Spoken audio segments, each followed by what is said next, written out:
Salam satu hobi teman-teman, sahabat Reza Online Mental Fish di mana aja berada, buat teman-teman semua para sahabat diskus di mana aja berada, terutama buat para penghobi barunya.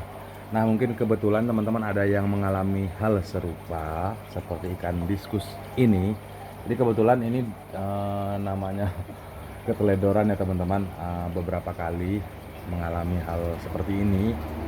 Dan kebetulan ini ada kesempatan lah untuk nambah dokumentasi di YouTube channel Reza Mental Fish. Mudah-mudahan ada manfaat buat teman-teman semua di rumah. Nah, jadi teman-teman, ikan ini memiliki ciri khas seperti ini. Nah, bisa teman-teman perhatikan, daya tahan tubuh agak sedikit berkurang, jadi menyebabkan ikan agak miring, dan kondisi si ikan cukup lumayan ya agak mengenaskan gitu teman-teman. Jadi agak saya masukin teman-teman ya, bisa teman-teman perhatikan badan kurus.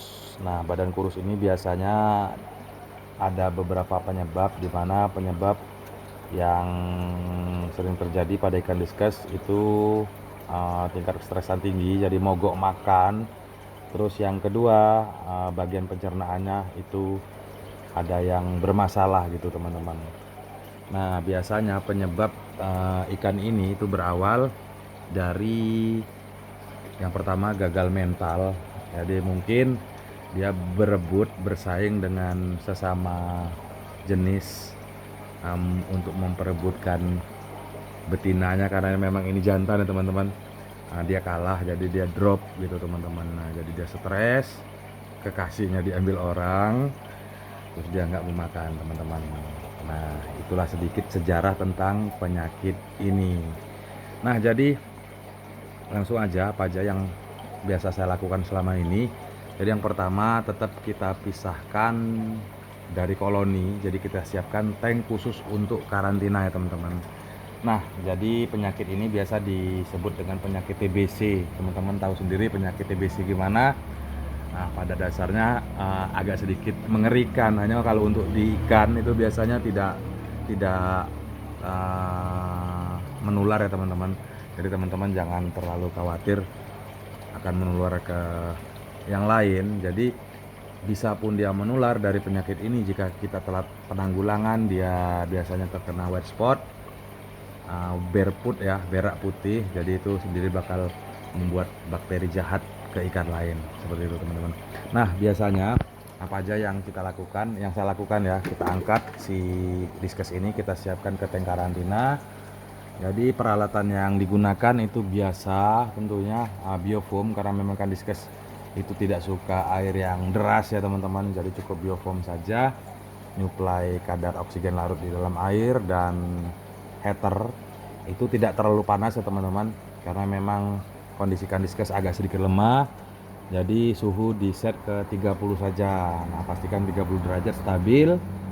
Kalau soal heaternya itu terserah lah, intinya air stabil. Nah, jadi saya jelaskan kenapa harus 30. Jika kita set ke 32 bahkan lebih, itu bakal berakibat fatal karena memang kondisi ikan agak sedikit lemah.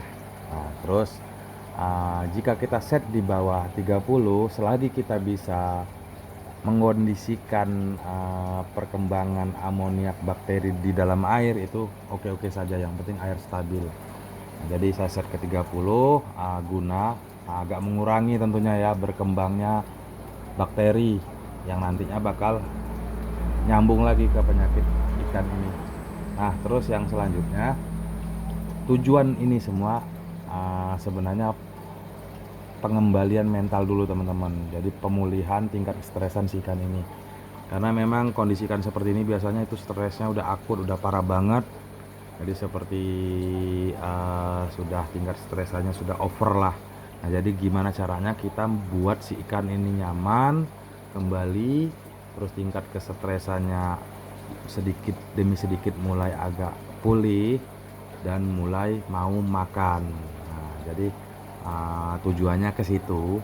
Nah, semua itu bisa kita capai itu tentunya dengan menjaga kestabilan kualitas air ya teman-teman. Nah, terus yang kedua, hindari penggunaan lampu dulu. Ini kebetulan lampu sengaja saya gunakan karena memang untuk shoot agak sedikit gelap ya teman-teman. Nah, jadi hindari penggunaan lampu dahulu, lakukan sabar tentunya dan berdoa, rawat sebaik mungkin. Dan biasanya di 3 hari ya, di 3 hari dia mulai penyesuaian di rumah karantina itu, mulai kita beri pakan ya teman-teman, sedikit-sedikit. Nah, kita lihat dia mau makan atau tidak. Jika memang dia tidak mau makan, sabar. Dan mungkin teman-teman agak sedikit khawatir dengan kestabilan airnya, mungkin teman-teman bisa gunakan pompa ya, pompa kecil aja. Dan pompa itu sudah disetting ke arah bawah, jadi biar tidak tercipta arus yang begitu deras. Nah, terus yang selanjutnya, campuran air yang kita gunakan itu apa? Nah, jadi campuran air yang saya gunakan di sini umum aja teman-teman. Yang penting dia bersifat membunuh bakteri. Jadi mungkin jikalau ada pun karena memang dia gagal mental tadi, kalah mental ya. Jadi mungkin dia terjadi kerusakan di dalam organ perutnya. Nah, itu dengan air yang udah mengandung antibiotik ya, itu agak mengurangi dan akhirnya bisa sembuh. Nah, terus yang terpentingnya berpikir positif, tetap semangat, jadikan pelajaran. Jangan sampai terulang kembali teman-teman. Ini karena memang keteledoran saya sendiri cukup lumayan banyak ya teman-teman yang saya urus ya. Ini belum baby discuss, belum yang lain, belum ikan-ikan yang lain. Karena memang saya juga di sini nyambi juga untuk jualan, breeding juga, bukan satu ikan juga, hias maupun predator gitu teman-teman. Nah, jadi kembali lagi ke ikan ini, sekedar berbagi, mudah-mudahan mengisi waktu, mudah-mudahan bermanfaat tentunya buat teman-teman semua. Jadi sedikit panjang lebar, jadi mungkin teman-teman ada yang sedikit bingung atau bimbang, jangan ragu-ragu teman-teman, tanya langsung di kolom komentar atau chat di kontak saya. Jadi selagi sempat pasti akan saya sempatkan untuk menjawab semuanya. Nah, jadi sedikit sekedar berbagi, mudah-mudahan bermanfaat buat teman-teman. Sama-sama berdoa tentunya, jangan kapok, jadikan pelajaran. Salam satu hobi, salam Reza Ornamental Fish.